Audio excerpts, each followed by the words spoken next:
Home stay ಅವ್ರ resort ಇತ್ತು.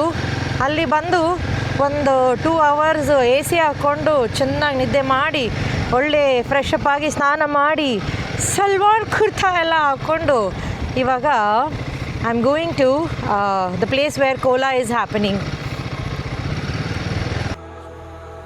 ಹೇ guys, welcome back to the channel. ನಾನು ಆವಾಗಲೇ ನಿಮಗೆ ಹೇಳಿದಾಗೆ ಇಲ್ಲಿ ನನ್ನ ಫ್ರೆಂಡ್ ಒಬ್ಬರು ಮನೆಯಲ್ಲಿ ಕೋಲಾ ನಡೀತಾ ಇತ್ತು. ಸೊ ಕೋಲಾ ಎಲ್ಲ ಇವಾಗ ಕಣ್ಣೂರು ಕಡೆ ನಡೆಯುತ್ತಲ್ಲ, ಆ ಥರ ಓಪನ್ ಇವೆಂಟ್ ಅಲ್ಲ, it is a family affair. So ಹಾಗಾಗಿ ಯಾರಾದರೂ ನಿಮಗೆ ಮನೆಯಲ್ಲಿ ಮಾಡ್ತಿದ್ದವರು ಇನ್ವೈಟ್ ಮಾಡಿದರೆ ಮಾತ್ರ ನಿಮಗೆ ಕೋಲಾ ನೋಡೋಕ್ಕೆ ಸಿಗುತ್ತೆ. And then this is my first kola. So come on, let's see how it is going to B.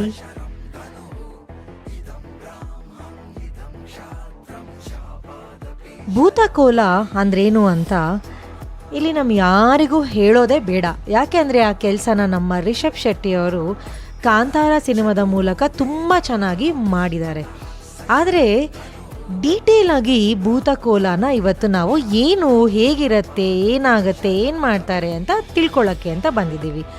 ಹಾಗಾಗಿ ನಿಮಗೂ ನನಗೆ ತಿಳಿದಂಥ ವಿಷಯಗಳನ್ನು ತಿಳಿಸ್ತಾ ಹೋಗ್ತೀನಿ. ಈ ಭೂತಕೋಲಾ ಅನ್ನೋದು ನಮ್ಮ ಕರಾವಳಿ ಕರ್ನಾಟಕದ, ಅಂದರೆ ನಮ್ಮ ತುಳುನಾಡಿನ 1000 ವರ್ಷಗಳಿಗೂ ಹಳೆಯದಾದ ಒಂದು ಸಂಪ್ರದಾಯ.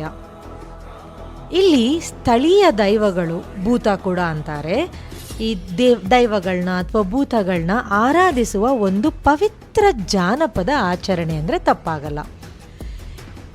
ಇಲ್ಲಿ ನಿಮಗೆ ಪಂಜುರ್ಲಿ, ಜುಮಾದಿ, ಕುಲ್ಕುಡ, ಕಲ್ಲುಟ್ಟಿ ಇಂಥ ಮುಂತಾದ ದೈವಗಳನ್ನು ಕೋಲದ ಮೂಲಕ ಆವಾಹಿಸಿ ಅವುಗಳ ಮೂಲಕ ಊರಿನ ರಕ್ಷಣೆ, ನ್ಯಾಯ ಮತ್ತು ಸಮಸ್ಯೆಗಳಿಗೆ ಪರಿಹಾರ ಕಂಡುಕೊಳ್ಳುವುದು ಇದರ ವಿಶೇಷತೆಯಾಗಿದೆ. ಹೌದಪ್ಪ,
never witnessed anything like this. It's mesmerizing, I think so.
ಸರಿನಪ್ಪ, ಇವಾಗ ಈ ಭೂತಕೋಲದ ಕತೆ ಏನು, ಹಿನ್ನೆಲೆ ಏನು ಅಂತ ನಾನು ಹೀಗೆ ಸ್ವಲ್ಪ ರಿಸರ್ಚ್ ಮಾಡಿದಾಗ ನನಗೆ ಗೊತ್ತಾಯಿತು.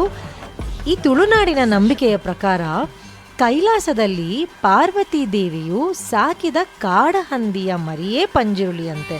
ನೋಡಿ, ದೇವಿ ಕಾಡಹಂದಿನ ಸಾಕ್ತಾರೆ, ಅದರ ಹೆಸರು ಪಂಜುರ್ಲಿ ಅಂತ ಇಡ್ತಾರೆ. ಇದು ಶಿವನ ತೋಟವನ್ನು ಒಂದ್ಸಲಿ ನುಗ್ಗಿ ಹಾಳು ಮಾಡ್ತಂತೆ. ಅದಕ್ಕೆ ಶಿವ ಸಿಟ್ಟು ಮಾಡಿಕೊಂಡು ಅದನ್ನು ಭೂಮಿಗೆ ಬಹಿಷ್ಕಾರ ಮಾಡಿದ್ನಂತೆ. ಈ ಮನುಷ್ಯರನ್ನು ರಕ್ಷಿಸುವ ದೈವವಾಗಿ ಪೂಜಿಸಲ್ಪಡುವಂತೆ ಹರಸಿ ಕಳಿಸ್ತಾನೆ. ಹೀಗೆ ಪಂಜುರುಳಿಯ ಕತೆ ಹುಟ್ಕೊಂಡಿದೆ.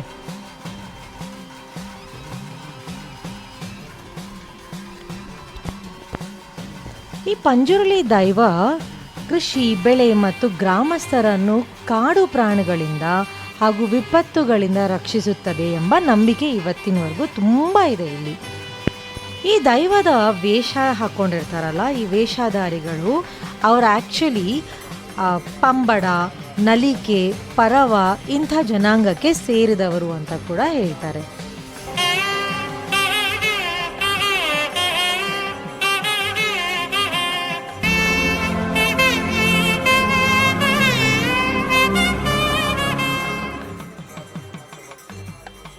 ಈ ದೈವವನ್ನು ಅವರ ಮೈ ಮೇಲೆ ಆವಾಹಿಸಿಕೊಂಡು ಭಕ್ತರ ಪ್ರಶ್ನೆಗಳಿಗೆ ಉತ್ತರಿಸುತ್ತಾ, ನ್ಯಾಯ ಒದಗಿಸುತ್ತಾ ಇದೊಂದು ಶಕ್ತಿಯುತ ಸಾಂಸ್ಕೃತಿಕ ಆರಾಧನೆಯನ್ನು ಇವತ್ತಿನವರೆಗೂ ನಡೆಸ್ಕೊತಾ ಬಂದಿದ್ದಾರೆ ಅಂತಲೂ ಹೇಳ್ಬೋದು.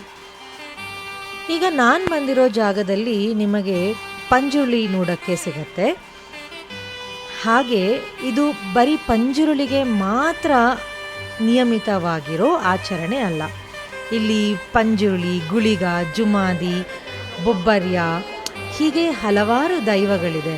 ಆವಾಗಲೇ ಹೇಳ್ದಾಗೆ ಪಂಜುರುಳಿ ಹಂದಿಯ ರೂಪದ ದೈವ ಆದರೆ ಗುಳಿಗ ಬಹಳ ಶಕ್ತಿಯುತ ಮತ್ತು ರೌದ್ರಾವತಾರಕ್ಕೆ ಹೆಸರುವಾಸಿಯಾಗಿರ್ತಾರೆ. ಮತ್ತು ಜುಮಾದಿ ಈ ದೈವ ಉಗ್ರ ರೂಪವನ್ನು ಹೊಂದಿದ್ದು ನ್ಯಾಯ ಮತ್ತು ಸತ್ಯದ ಸಂಕೇತ ಅಂತ ಹೇಳ್ತಾರೆ. ಬೊಬ್ಬರ್ಯ ಮುಖ್ಯವಾಗಿ ಮೀನುಗಾರ ಸಮುದಾಯದವರು ಆರಾಧಿಸುವ ಸಮುದ್ರ ದೈವ ಅಂತ ಗೊತ್ತಾಯಿತು ನನಗೆ.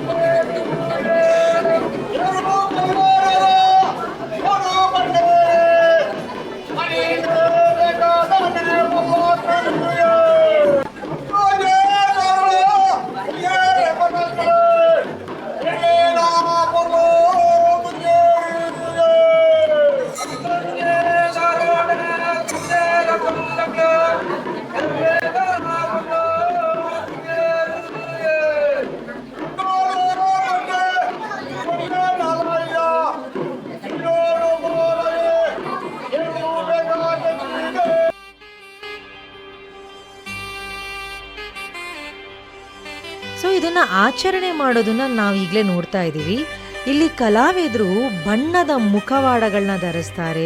ಅವ್ರ ಬೆನ್ನಿಗೆ ಕಟ್ಟುವ ಅಲಂಕಾರ ಇದೆಯಲ್ಲ, ಅದನ್ನು ಅಣಿ ಅಂತ ಕರೀತಾರೆ.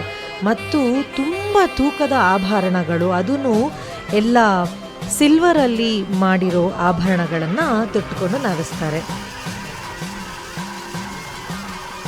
ಈ ಕೋಲದ ಸಮಯದಲ್ಲಿ ದೈವವು ಕಲಾವಿದನ ಮೇಲೆ ಬರುತ್ತೆ ಅಂತ ನಂಬಲಾಗುತ್ತೆ.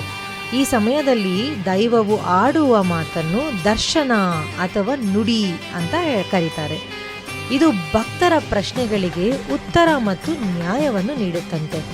ಸೊ ನಾವೆಲ್ಲ ಯೋಚನೆ ಮಾಡ್ಬೋದು, ಏನಿದು, ಹೇಗೆ ಅವ್ರು ಹೇಗೆ ಮಾಡ್ತಾರೆ. ಮೋಸ್ಟ್ಲಿ ನಮ್ಮ ಕಾಂತಾರ ಸಿನಿಮಾದಲ್ಲೂ ಹೇಳಿದಾರಲ್ಲ, ದೈವ ಮಾತಾಡೋದು, ದೈವ ನರ್ತಕ ಮಾತಾಡೋದು ಅಂತ. ಸೊ ನನಗೂ ಈ ಥರ ಹಲವಾರು ಪ್ರಶ್ನೆಗಳಿತ್ತು. ಅಲ್ಲಿ ನೆರೆದಿದ್ದಂಥ ಜನಗಳನ್ನು ನನಗೆ ಕೇಳಿದಾಗ ನನಗೊಂದು ವಿಷಯ ಗೊತ್ತಾಯಿತು. ಎಷ್ಟೋ ಸಲ ನಾಲ್ಕು ತಲೆಮಾರು ಹಿಂದೆ ಆಗಿರೋ ಕೆಲವು ಸತ್ಯಕಥೆಗಳನ್ನು ಇವರು ಹೇಳ್ತಾರಂತೆ. ಯಾರೋ ಆವಾಗ ಮಾಡಿಸ್ಕೊಡ್ತೀವಿ ಅಂದಿದ್ದನ್ನು ನನಗೆ ಯಾಕೆ ಮಾಡಿಸ್ಕೊಟ್ಟಿಲ್ಲ ಅಂತ ಇವತ್ತಿನವಾಗ ಕೇಳ್ತಾರಂತೆ. ಅದನ್ನು ನಿರೂಪಿಸೋಕ್ಕೆ ಅಂತ ಎಷ್ಟೋ ಜನ ಕತೆ ಹುಡುಕೊಂಡು ಹೋದಾಗ ಅವ್ರು ಹೇಳಿರೋ ಮಾತು ಕೂಡ ನಿಜವಾಗಿದೆಯಂತೆ. ಅಬ್ಬಾ, ಎಂಥ ಆಚರಣೆ ಅಲ್ಲ.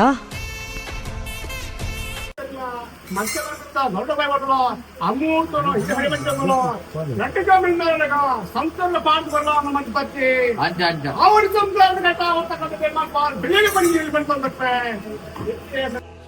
I hope you are enjoying the video so far. ನೀವಿಷ್ಟ ತನಕ ನೋಡಿದ್ದು ಪಂಜುರುಳಿ ದೈವ ಮನೆ ಒಳಗಡೆ ಅಂದರೆ ಕಣದಲ್ಲಿ ಇಷ್ಟೊತ್ತು ತನಕ ಅದನ್ನು ನೋಡಿದ್ವಿ. ಸೊ ಅಲ್ಲಿಂದ ಏನಾಯಿತು ಅಂದರೆ ಅಲ್ಲಿಂದ ಅದೇ ಪಂಜುರುಳಿ ಮತ್ತು ಲೈಕ್ ಗಂಡ ದೈವ ಮತ್ತು ಹೆಣ್ಣು ದೈವ ಇಬ್ರು ಅಲ್ಲಿ ಏನು ಜಾಗದ ದೈವ ಅಂತ ಹೇಳ್ತಾರಲ್ಲ ಅದರದ್ದು ಆಲ್ಮೋಸ್ಟ್ ಅರೌಂಡ್ 12:30-1 ಗಂಟೆ ಹಾಗೆ ಸ್ಟಾರ್ಟ್ ಆಯಿತು. ಸೊ ನಾವೆಲ್ಲ ಅಲ್ಲಿಗೆ ಹೋದಾಗೆ ಈಗ ನೀವೇನು ನೋಡ್ತಾ ಇದ್ದೀರಲ್ಲ ಆ ವೈಬ್ಸ್ ಅನ್ನೋದೇನಿದೆ it was a little different. Like ಅಷ್ಟೊಂದು ಪಾಸಿಟಿವಿಟಿ ಅನಿಸ್ತಾ ಇರಲಿಲ್ಲ. There was like it was dark, ಒಂಥರ ಕಲರ್ಸ್ ಆಗಿರ್ಬೋದು, ದೇವ್ರದ್ದು ದೈವದು ಎಕ್ಸ್ಪ್ರೆಷನ್ ಆಗಿರ್ಬೋದು. ಸೊ ನೀವೇನು ನೋಡ್ತಿದ್ದೀರಲ್ಲ ಸೊ ಹಾಗೆಯೇ it was kind of it was scary, definitely. So yeah, and this happened.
It was very, very scary.